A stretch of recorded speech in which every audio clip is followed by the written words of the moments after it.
कि सबसे पहली बात मैं दिल्ली के उपभोक्ताओं को बताना चाहूँगी कि दिल्ली के जिन जिन लोगों का ज़ीरो बिजली बिल आता है उनका ज़ीरो बिजली बिल आता रहेगा, चाहे ये सरचार्ज बढ़े चाहे ये सरचार्ज घटे, ये उनकी सब्सिडी में शामिल है।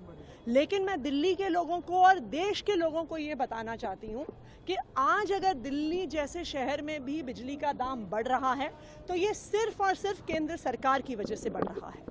पीपीएसी यानी पावर परचेज अग्रीमेंट कॉस्ट जो 10 साल के लिए फिक्स होती है, लेकिन चाहे डीईआरसी हो या चाहे देश भर में कोई भी इलेक्ट्रिसिटी रेगुलेटरी कमीशन हो, वो हर कुछ महीने बाद इस पावर परचेज की कॉस्ट को असेस करती है और बिजली कंपनियों को उस हिसाब से 3 महीने के लिए सरचार्ज घटाना बढ़ाना अलाउ करती है।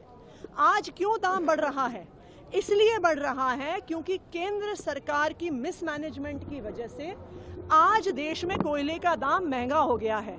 आज भारत के 75 साल के इतिहास में पहली बार एक कोयले की आर्टिफिशियल शॉर्टेज हो गई है। उस कोयले की आर्टिफिशियल शॉर्टेज की वजह से कोयले का दाम बढ़ रहा है।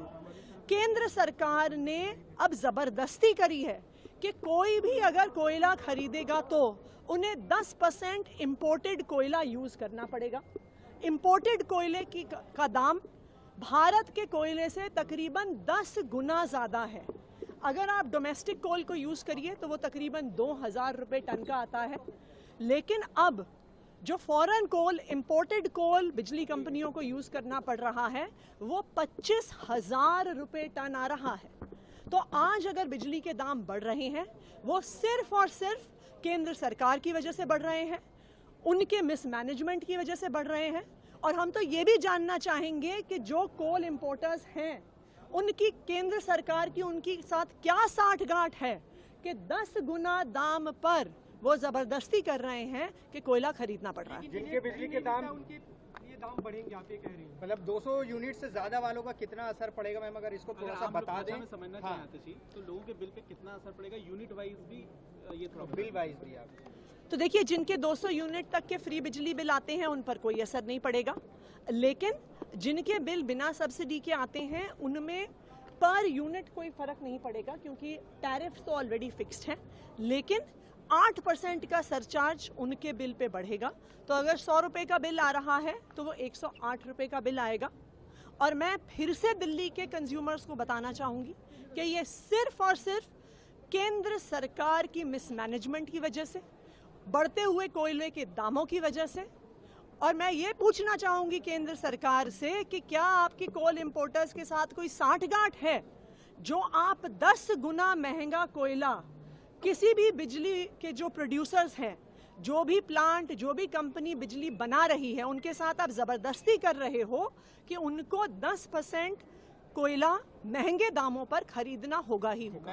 सरकार फ्री में बिजली देती है, ये 8% बढ़ने के बाद आपको कितना और एक्स्ट्रा पे करना पड़ेगा? देखिए, उसका तो कैलकुलेशन हम कर लेंगे। क्या जो महंगा होगा सरकार उसको मैनेज कर सकती है कि लोगों पे ज्यादा भार ना पड़े? देखिए, मैं तो केंद्र सरकार से पूछूंगी कि 75 साल में पहली बार कोयले का शॉर्टेज कैसे हो गया? देश में कोयले की कोई कमी नहीं है, भारत में कोयले की खादानों की कोई कमी नहीं है। उसके बावजूद अगर प्रोडक्शन में शॉर्टेज होता है तो ये आर्टिफिशियल शॉर्टेज नहीं है क्या? क्या ये ज़बरदस्ती कोयला इंपोर्ट करने के लिए नहीं है क्या? क्या ये कोयला इंपोर्टर्स को फ़ायदा पहुंचाने के लिए नहीं है क्या?